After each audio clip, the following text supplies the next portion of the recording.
Digital finance की इस तेज रफ्तार दुनिया में हम सबका एक ही सवाल है, क्या हमारा पैसा सच में सेफ है? आज हम आरबीआई के एक बड़े नए प्लान को समझने वाले हैं जो ऑनलाइन फ्रॉड से हमें बचाने के लिए बनाया गया है।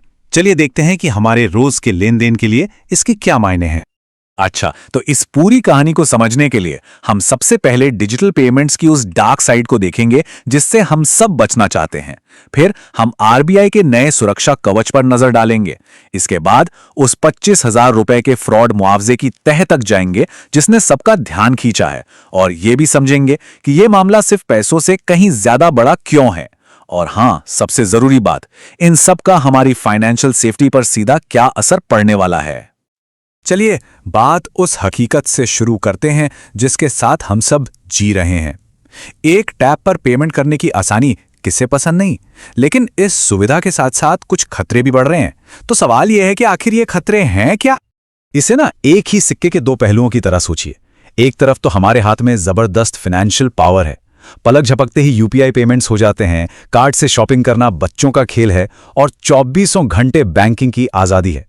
लेकिन जैसे ही आप इस सिक्के को पलटते हैं, एक खतरनाक डिजिटल दुनिया सामने आती है जो फिशिंग स्कैम्स, साइबर फ्रॉड और यहां तक कि लोन रिकवरी की आक्रामक तरकीबों से भरी पड़ी है। और देखिए, ये सिर्फ कोई सुनी सुनाई बातें नहीं हैं, ये एक कड़वी सच्चाई है। आंकड़े सच में चौंकाने वाले हैं। सिर्फ पिछले फाइनेंशियल ईयर में ही कार्ड और इंटरनेट फ्रॉड के 13,000 से ज्यादा मामले रिपोर्ट हुए हैं। इनमें से हर एक नंबर किसी की मेहनत की कमाई लुटने की कहानी कहता है। इससे हमें अंदाजा लगता है कि यह समस्या कितनी गहरी है। और देखिए, खुद आरबीआई भी ये मान रहा है कि शायद वो इस रेस में थोड़ा पीछे रह गया है। सेंट्रल बैंक का कहना है कि उनका 2017 का फ्रेमवर्क अब पुराना हो चुका है। जिस टेक्नोलॉजी का इस्तेमाल हम आज बैंकिंग और पेमेंट्स के लिए कर रहे हैं, वो बहुत आगे निकल चुकी है और पुराने नियम अब काफी नहीं हैं। मतलब अब एक बड़े बदलाव का वक्त आ गया है। तो इस बढ़ती हुई चुनौती का आरबीआई के पास क्या जवाब है? पेश है उनकी नई स्ट्रैटेजी, एक ऐसा नया सुरक्षा कवच जिसे आज की डिजिटल दुनिया की जरूरतों के हिसाब से डिजाइन किया गया है। इसे साफ शब्दों में कहूं तो ये कोई छोटा मोटा फेरबदल नहीं है। आरबीआई अपनी कंज्यूमर प्रोटेक्शन की पूरी गाइडबुक को ही नए सिरे से लिख रहा है। ये एक मल्टी लेयर्ड अप्रोच है जो हर तरफ से फाइनेंशियल खतरों का मुकाबला करने के लिए तैयार किया गया है। यह एक्शन प्लान काफी बड़ा है। हम बात कर रहे हैं छोटे मोटे फ्रॉड के लिए सीधे मुआवजे की, गलत फाइनेंशियल प्रोडक्ट्स की बिक्री पर लगाम लगाने की, लोन रिकवरी एजेंटों के लिए एक जैसे नियम बनाने की और डिजिटल पेमेंट्स की सिक्योरिटी को पहले से कहीं ज्यादा मजबूत करने की। अब बात करते हैं उस पहलू की जिसने सबसे ज्यादा सुर्खियां बटोरी हैं, ये 25,000 रुपए का धोखाधड़ी मुआवजा। ये है वो रकम जो हर तरफ चर्चा में है, 25,000 रुपए। छोटे डिजिटल फ्रॉड का शिकार होने वालों के लिए ये मुआवजे की नई मैक्सिमम लिमिट है। सोचिए, जिस किसी ने भी एक स्कैम में पैसे खोए हैं और उसे लगा कि अब कोई रास्ता नहीं बचा, उसके लिए ये वाकई एक गेम चेंजर हो सकता है। तो सवाल ये है कि ये काम कैसे करेगा? इसका फॉर्मूला बड़ा सिंपल है। फ्रॉड के शिकार लोगों को उनके नुकसान का 85% वापस मिलेगा, लेकिन इसके एक ऊपरी सीमा है जो कि 25,000 रुपए है। चलिए इसे कुछ आसान उदाहरणों से समझते हैं।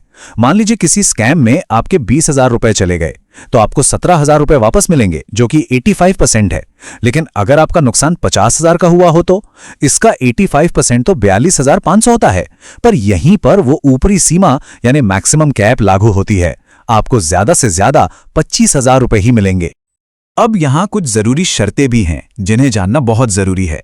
ये मुआवजा एक व्यक्ति को पूरी जिंदगी में सिर्फ एक बार ही मिलेगा।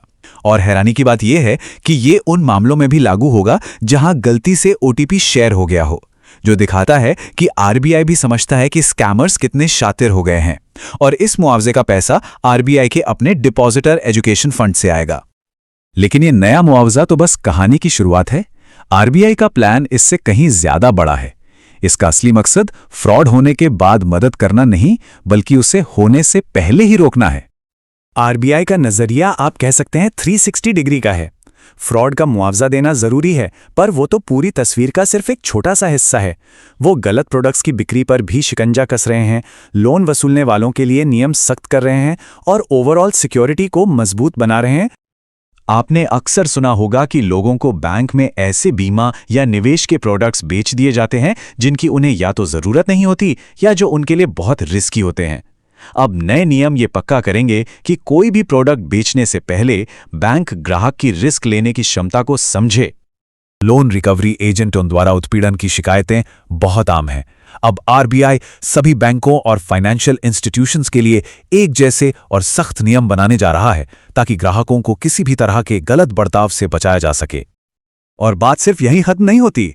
भविष्य को देखते हुए आरबीआई कुछ नए आइडियाज पर भी काम कर रहा है। वो लैग्ड क्रेडिट्स जैसी चीजों पर विचार कर रहे हैं। इसका सीधा सा मतलब है कि ट्रांजैक्शंस में जानबूझकर थोड़ी देरी लाई जाए ताकि किसी भी संदिग्ध एक्टिविटी को पकड़ा और रोका जा सके। मकसद यही है, स्कैमर से एक कदम आगे रहना। तो इन सभी नियमों का एक आम कंज्यूमर के लिए क्या मतलब है? चलिए इसे आखिरी हिस्से में समझते हैं। तो मान लीजिए जब आपका बैंक आपकी मदद ना करे तो आप कहां जाएंगे? यहीं पर आरबीआई ओम्बड्समैन की भूमिका शुरू होती है। उन्हें एक निष्पक्ष रेफरी की तरह समझिए। अगर आपने अपने बैंक के साथ कोई मसला सुलझाने की पूरी कोशिश की है और कोई नतीजा नहीं निकला, तो ओम्बड्समैन आपका अगला और सही कदम है। शिकायत दर्ज करने की प्रक्रिया बहुत सीधी और साफ है। सबसे पहला कदम अपने बैंक में शिकायत करें। अगर 30 दिनों के अंदर आपको कोई संतोषजनक जवाब नहीं मिलता, तो आप अपनी शिकायत आरबीआई ओम्बुड्समैन के पास ले जा सकते हैं। और हां, ओम्बुड्समैन का दायरा काफी बड़ा है। चाहे आप किसी अनजान क्रेडिट कार्ड चार्ज से परेशान हो, ऑनलाइन बैंकिंग में कोई दिक्कत आ रही हो, लोन एजेंट्स की वजह से उत्पीड़न झेल रहे हो, या फिर आपको कोई ऐसा फाइनेंशियल प्रोडक्ट बेच दिया गया हो जिसकी आपको जरूरत नहीं थी, ओम्बुड्समैन इन सभी मामलों की जांच के लिए है। तो संक्षेप में कहें तो अब पासा थोड़ा पलट गया है। अब आपके पास छोटे फ्रॉड के खिलाफ एक फाइनेंशियल सेफ्टी नेट है, और उससे भी ज्यादा जरूरी, जब कुछ गलत होता है तो फाइनेंशियल इंस्टीट्यूशंस को जवाबदेह ठहराने का एक साफ और असरदार रास्ता है। और ये हमें भविष्य के एक बहुत अहम सवाल पर लाकर छोड़ देता है। हमारी इस सुपरफास्ट दुनिया में क्या ज्यादा सुरक्षा की कीमत थोड़ी कम रफ्तार होगी? ये सुविधा और सुरक्षा के बीच का एक ट्रेड ऑफ है, और इस पर हम सभी को सोचना होगा। धन्यवाद।